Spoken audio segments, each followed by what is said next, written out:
જય હિન્દ, જય ભારત દોસ્તો. આજનો આપણો વિડીયો છે એની અંદર આપણે વાત કરવાના છીએ કે સરકારે એક એવું પોર્ટલ લોન્ચ કર્યું છે કે જેનાથી તમારા મેડિકલને લગતો જે ખર્ચો છે એ બહુ જ ઓછો થઈ જશે. આ પોર્ટલની મદદથી તમે ભારતની અંદર કોઈ પણ જગ્યાએથી કોઈ પણ ડૉક્ટરની સાથે તમારી બીમારી વિશે વાતચીત કરી શકશો. તે ડૉક્ટર પાસેથી મફતની અંદર પ્રિસ્ક્રિપ્શન મેળવી શકશો અને આ પ્રિસ્ક્રિપ્શનની મદદથી કોઈ પણ જગ્યાએથી તમે દવા પણ લઈ શકો છો. તો ચલો જોઈએ કે આખું પોર્ટલ શું છે. આની અંદર તમને કયા કયા લાભ મળે છે, તમે ડૉક્ટરની જોડે કેવી રીતે તમારી અપોઇન્ટમેન્ટ છે એ સેટ કરી શકો છો અને તમને શું શું લાભ મળશે. તો સૌથી પહેલાં તો તમારે ઈ સંજીવની જે પોર્ટલ છે એના ઉપર જવાનું છે. અહીંયા તમે જોઈ શકો છો કે આ જે પોર્ટલ છે એ ઓફિશિયલ સરકારનું પોર્ટલ છે જે bridging the digital health divide જે છે એને પ્રોત્સાહન આપે છે. અહીંયા તમે જોઈ શકો છો કે આની અંદર free of the cost telemedicine, ત્યારબાદ consultant doctor remotely, Ayush health service, આ બધી જે સર્વિસ છે એ આ પોર્ટલ ઉપરથી તમને મળી જાય છે. આ પોર્ટલની અંદર સ્ટેપની આપણે વાત કરીએ તો સૌથી પહેલું જે સ્ટેપ છે એની અંદર તમારે રજિસ્ટર અને લોગિન કરવાનું હોય છે. બીજું જે સ્ટેપ છે એની અંદર તમારે બુક કન્સલ્ટન્ટ કરવાનું હોય છે. ત્રીજું જે સ્ટેપ છે એની અંદર એન્ટર EOPD જે છે એને તમારે એન્ટર કરવાનું હોય છે. ચોથા સ્ટેપની અંદર તમારે જે ડૉક્ટર છે એની જોડે કન્સલ્ટન્ટ થાય છે અને સ્પેશિયાલિટી વર્ચ્યુઅલી તમારી જોડે જે ડૉક્ટર છે એ વાતચીત કરે છે, તમારી બીમારી શું છે એ જાણે છે અને તમારી બીમારીને એનાલિસિસ કરી અને તમને પ્રિસ્ક્રિપ્શન પણ આપે છે અને પાંચમા સ્ટેપની અંદર તમને પ્રિસ્ક્રિપ્શન મળે છે. તો આ પોર્ટલની મદદથી તમે ભારતના કોઈ પણ જગ્યાએ કોઈ પણ ગામડાની અંદર પણ રહો છો તો પણ તમે આની અંદર નોંધાયેલા જે ડૉક્ટરો છે એની સાથે ફ્રીની અંદર વાતચીત કરી શકો છો અને આ જે પોર્ટલ છે એ લોકોના સ્વાસ્થ્યની અંદર સુધારો લાવે એ હેતુથી જ સરકારે લોન્ચ કર્યું છે. હવે આની અંદર ઘણા બધા ટ્વીટ્સ પણ થયેલા છે જેમાં તમે જોઈ શકો છો કે આની અંદર ડૉક્ટર્સ છે એનું લિસ્ટ પણ આપેલું છે, કઈ જગ્યાના ડૉક્ટર છે, કયા સ્ટેટના છે અને આની જોડે કેટલા પેશન્ટ્સ છે એમને સર્વિસ લીધેલી છે. તો અહીંયાથી અમુક ડૉક્ટર્સ છે એનું લિસ્ટ પણ સરકારે જાહેર કર્યું છે. અહીંયા અલગ અલગ ગાઈડલાઇન્સ આપી છે, website policy, advisory, Covid testing, revise discharge policy, revised home isolation guidelines, અમુક ગાઈડલાઇન્સ પણ આની અંદર છે એ સરકારે આપેલી છે. આની અંદર ટોટલ આજ સુધીની અંદર આટલા જે પેશન્ટ છે એમને સર્વિસ છે એ લીધેલી છે અને આટલા જે પેશન્ટ્સ છે એને આજના દિવસની અંદર સર્વિસ લીધેલી છે. આ જે પોર્ટલ છે એ રેગ્યુલર અપડેટ થતું રહે છે. આની અંદર ટોટલ 1,15,270 જેટલા ઓપરેશનલાઇઝડ છે, 14,000 હબ્સ છે અને 128 સ્પેશિયાલિસ્ટ જે છે એ આની અંદર રજિસ્ટર્ડ છે. આની અંદર cloud base telemedicine system, assistant telemedicine, આવા અમુક ફીચર્સ છે એ આ વેબસાઇટની અંદર છે.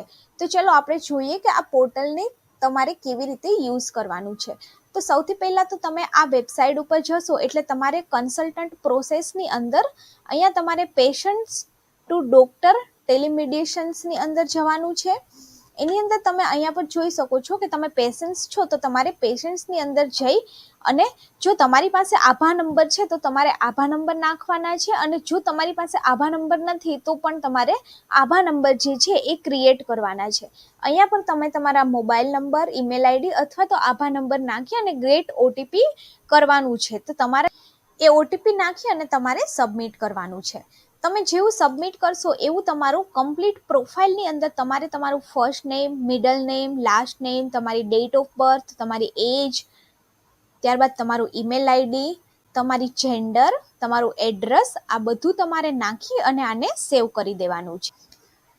એટલે તમારું જે રજિસ્ટ્રેશન છે એ સક્સેસફુલી થઈ જશે. ત્યારબાદ તમે એ જ નંબરનો ઉપયોગ કરી અને તમારે લોગિન કરવાનું છે. ત્યારબાદ તમે જેવું લોગિન કરશો એવું આ એક ડેશબોર્ડ છે એ ઓપન થઈ જશે. આ ડેશબોર્ડની અંદર અહીંયા તમારી જો કન્સલ્ટન્ટ તમે કરેલું હશે તો એનો રેકોર્ડ આવી જશે. ત્યારબાદ તમારા પાસ્ટ કન્સલ્ટન્ટ કયા છે એ તમે ડેટ વાઇઝ અહીંયા પર સર્ચ કરી શકો છો. તમારા જે ફેમિલી મેમ્બર્સ છે એને પણ તમે અહીંયા પર જઈ અને એડ કરી શકો છો. હવે જો તમારે કન્સલ્ટન્સી બુક કરાવી હોય તો તમારે કન્સલ્ટ નાવ કરવાનું છે. તો આની અંદર તમને અમુક ક્વેશ્ચન પૂછશે, એ તમારે ફિલઅપ કરવાના છે. જેમ કે તમને અત્યારે શું પ્રોબ્લેમ છે, ફીવર છે, કફ છે, એસિડિટી છે, ડાયાબિટીસ છે, હેડેક છે, joint pain, common cold, stomach pain, period problem, આવા ઘણા બધા જે પ્રોબ્લેમ્સ છે એ તમારે અહીંયા પર કીવર્ડ નાખી અને સર્ચ કરવાના છે અને એને તમારે સેવ કરી દેવાના છે. જેમ કે તમને સ્ટમક પેઇન છે, આ છે, તો એને તમારે સેવ કરી દેવાના છે. ત્યારબાદ હિસ્ટ્રીની અંદર તમે જશો તો હિસ્ટ્રીની અંદર તમારે તમારી મેડિકલ જે હિસ્ટ્રી છે પહેલાંની એ તમારે અહીંયા પર સેવ કરવાની છે. તમારી મેડિકલ, પર્સનલ અને ફેમિલી રિલેટેડ જે છે એ તમારે અહીંયા પર એડિટ કરવાની છે. તમને કંઈ એલર્જી છે તો તમને એલર્જી જે હોય છે કેટલા ટાઈમથી છે એ તમારે અહીંયા પર સેવ કરવાનું છે. મેડિકેશન એક્ટિવ હોય તો એનું તમારે અહીંયા પર ડેટા નાખવાનો છે. ત્યારબાદ તમારા હેલ્થનો જે રેકોર્ડ છે એ પણ તમારે અહીંયા પરથી એડ હેલ્થ રેકોર્ડ કરવાનો છે, જેમાં તમે જેપીજી, પીએનજી કોઈ પણ ફાઇલ છે એ અટેચ કરી શકો છો અને તમને ક્વેરી શું છે એ તમારે અહીંયા પર પુટઅપ કરવાની છે. ત્યારબાદ તમારે સ્ટેટની અંદર જ કોઈ ડૉક્ટર છે એની જોડે ડિસ્કસ કરવું છે અથવા તો કોઈ સ્પેશિયલ હોસ્પિટલ વિધિન સ્ટેટની અંદર તમે જશો તો ગુજરાતની અંદર જે ઓપીડીઝ છે એ અવેલેબલ હશે એનું તમને ડૉક્ટરનો જે રેકોર્ડ્સ છે એ બતાવશે. ત્યારબાદ તમારા નેબર સ્ટેટની અંદર તમારે જવું હોય તો અહીંયા નેબર સ્ટેટ કરી અને તમારે સિલેક્ટ કરવાનું એનીવેર ઇન ઇન્ડિયા, અથવા તો સ્પેશિયલ હોસ્પિટલ જો તમારે સિલેક્ટ કરવી હોય તો અહીંયા પરથી તમે કોઈ પણ સ્પેશિયલ ઇન્સ્ટિટ્યૂટનો ESIC ઇન્સ્યોરન્સ નંબર નાખી વેરીફાઈ કરી અને તમે સર્ચ કરી શકો છો. તો આવી રીતે આ જે પોર્ટલ છે એની મદદથી તમે ઘરે બેઠા જ તમારી કોઈ પણ પ્રકારનું જે બી હેલ્થ ઇસ્યુ છે એના માટે ડૉક્ટરને કન્સલ્ટ કરી શકો છો અને ડૉક્ટરની જોડેથી એક વેલિડ પ્રિસ્ક્રિપ્શન પણ લઈ શકો છો. તો આ જે વેબસાઇટ છે એ સરકારે ખૂબ જ ઉપયોગી લોકો માટે લોન્ચ કરી છે અને વધારેમાં વધારે લોકો છે એ આ વેબસાઇટની મદદથી ઘરે બેઠા ઓનલાઈન ડિજિટલ હેલ્થ કાર્ડ પોતાનું મેળવી શકે, એ જ સરકારનો આની અંદર ઉદ્દેશ્ય છે. આ જે વિડીયો છે એને વધારેમાં વધારે લોકો સુધી શેર કરજો, એટલે કોઈ જરૂરિયાતમંદ લોકો હોય કે જે પૈસા ખર્ચી શકતા ન હોય પરંતુ એમને કંઈક બીમારી હોય તો આ વેબસાઇટની મદદથી કોઈ પણ સારા એવા ડૉક્ટર જોડે કનેક્ટ થઈ શકે. અને તો આવી જ નવી નવી માહિતી જાણવા માટે ચેનલની સાથે જોડાઓ અને ચેનલને સબસ્ક્રાઈબ કરો.